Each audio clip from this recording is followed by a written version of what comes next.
nós conseguimos fazer a mudança de toda a parte de telefonia nesse final de semana, né? E a parte dos principais servidores nossos, que é o ambiente de storage do IBM, da Brefo e tudo mais. Para vocês conhecerem aqui o novo data center, a parte de ar-condicionado, tudo é redundante, são algumas informações mais técnicas aí. O ar gelado, ele sai do piso embaixo e sobe, e o ar é retornado por esses dutos que puxam o ar quente aqui de dentro do data center. Então a gente tem o conceito de corredor frio, que é um corredor igual a esse que eu tô, e o corredor quente, né? Aqui do lado externo nós temos os racks, que são destinados às operadoras, ao pessoal que pode entrar esporadicamente externo, um prestador de serviço. Então ele fica nessa área que eu estou aqui agora, né? Se vocês olharem aqui, então estão os racks de telefonia e os racks de telecom, que é onde o técnico da operadora tal ele entra. Nessa área aqui tem uma divisão, que é um portão basculante, e dessa área para cá tem o controle de acesso. E com esse controle de acesso, somente o pessoal da TI autorizado que tem acesso aqui. A gente tem um data log de todos os acessos. Na parte de cima aqui, tem toda a parte de core de rede, ou seja, o coração da nossa rede, ela está toda nesse rack aqui. E em cima são os racks da Cisco, os racks principais. Os três são ligados em contingência, são switches novos que foram comprados, todos eles ligados em redundância. Então eu posso perder até dois desses switches aqui, que eu ainda continuo com a rede funcionando. Porém, se eu perder dois, eu não perco o funcionamento de nenhum equipamento, nenhum servidor, nem nada. Se eu perder três, eu preciso optar por quais equipamentos que eu vou deixar desligado, quais são os menos emergenciais. A mesma coisa, aqui vocês vão ver, tem dois switches. Esses dois switches são para fazer a redundância, né, da parte de telefonia. Então toda a parte de VoIP nosso do Avaya e outras situações aí que a gente possa utilizar, utilizam esses dois switches e também são redundantes. Aqui é o nosso equipamento de firewall, é um Cisco, é a mesma situação, são sempre ligados em redundância. Então eu tenho dois equipamentos e os dois respondem ao mesmo tempo. Então eu não tenho uma situação de parada do equipamento caso um venha a dar defeito. Aqui embaixo são mais dois switches. Esses dois aqui cuidam da parte de entradas de links externos e outras coisas. E aqui é o nosso DMZ. Esse ASA aqui é o nosso backup, o antigo ASA nosso. Também em redundância, que é o Cisco. Toda a rede é estruturada, Cat6, todos os pontos foram homologados, né? Então essa área aqui não tem por que ter acesso de pessoas externas, é uma estrutura que está pronta. A energia elétrica, alguns equipamentos não têm fonte redundante. Então o que nós temos, como a gente tem toda a energia aqui provinda por dois no-breaks, que são redundantes, então os equipamentos que não têm fonte redundante, o que nós temos? A gente tem esse conceito dessa PDU, que é um equipamento que ele monitora a rede. Ele está, por exemplo, ligado pela A aqui. Se por um acaso faltar a energia nessa A, ou seja, deu um defeito no no-break, não é falta de energia, a B, ela entra automaticamente e assume essa energia. Isso é automático, não tem queda de energia. Então, todos os equipamentos que só tem uma fonte, que são esses que eu mostrei aqui, que são os switches, não tem parada, ele simplesmente continua funcionando. Aqui está o ambiente IBM, né, que foi migrado.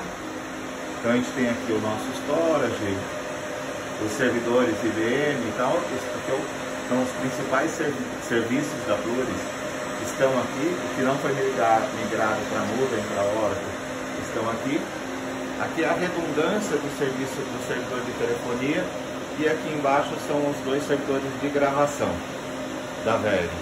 Então, basicamente, aqui a gente tem os principais servidores da empresa. Tá? O restante dos equipamentos ainda vão descer durante essa semana. A gente colocou aqui as bandejas com a parte de...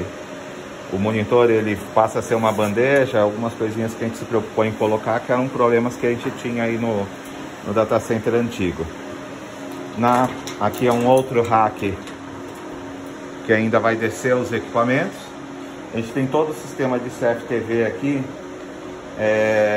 só exclusivo para o data center, ou seja, no caso de uma auditoria, até por conta do PCI e tudo mais, isso é a questão do 27.000, a gente já está preparado para garantir que o nosso sistema de CFTV, para monitorar quem entra aqui e tudo mais, ele está adequado. Aqui eu comentei das redundâncias, né? Então todos os nossos servidores são redundantes, todos têm duas fontes, né? E todos, cada um está ligado em uma linha. Então a fonte A está ligada na alimentação A e a fonte B está ligada na alimentação B. Se eu perder o no break da linha A, o B assume e o servidor não tem falha. Né? Os servidores principais, a gente sempre teve esse conceito de duas fontes redundantes. E a energia aqui seguiu esse conceito. Então todas as réguas, você tem régua A e régua B. A régua A vem do alimentador A, no break A, e a régua B vem do break B. Com isso a gente garante a alta disponibilidade. E os switches, tem alguns que não tem. Esse, por exemplo, ele só tem... Isso aqui, na verdade, é um ASA, é um firewall. Esse equipamento, ele só tem uma fonte, como vocês podem ver. Então, o que que acontece? Essa fonte, na verdade, ela está ligada na PDU, que é aquele equipamento que eu mostrei lá na frente, que faz essa transferência de energia de uma rede para outra, né? E esses dois equipamentos aqui, eles estão ligados em paralelo. Então, se eu perder o primeiro, o segundo assume automaticamente, sem a gente ter perda de conectividade na rede. Então é isso. Nos outros 3 racks aqui do lado de fora, a gente tem espaço para crescimento de mais um rack, se for necessário.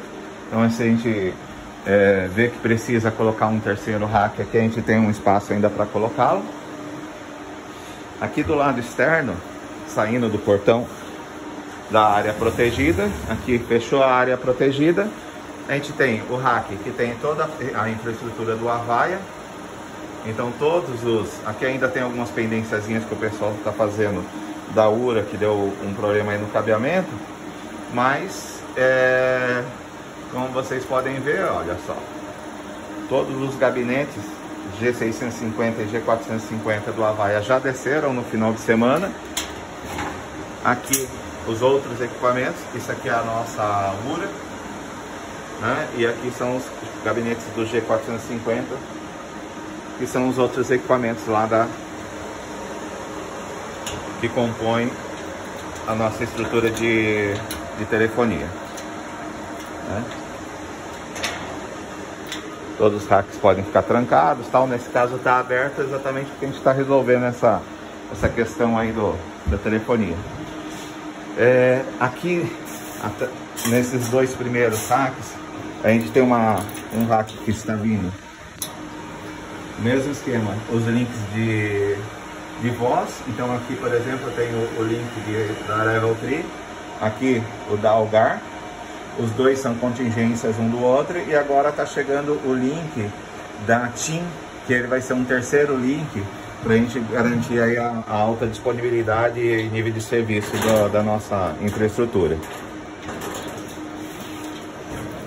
Esse rack está vazio, ainda está sendo trabalhado, ele vai ficar aí como para futuras expansões e outras situações aí que a gente possa ter de chegada aí de mais links, tá? Então, basicamente é isso. O ar-condicionado foi substituído por um ar-condicionado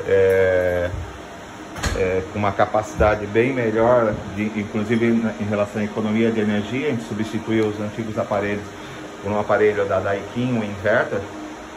Então, com isso, a gente está tendo um ganho significativo também na despesa de energia elétrica. Aqui é a área externa, Aqui é onde vai ficar o pessoal do Service Desk, né? Eles vêm para essa salinha com as telas de monitoramento, né? Online.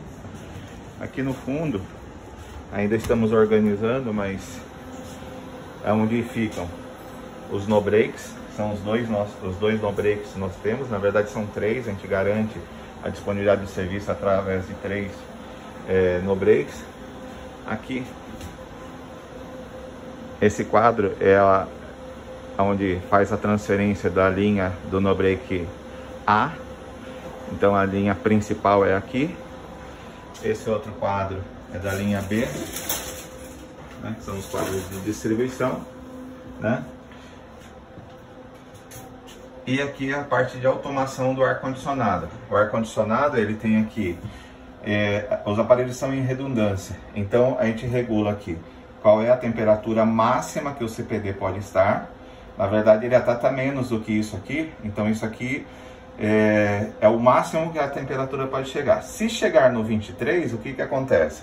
Ele está aqui em modo automático e está se ligado só a máquina 1. Se a temperatura chegar a 23 graus, automaticamente ele aciona a máquina 2 e deixa as duas máquinas trabalhando juntas.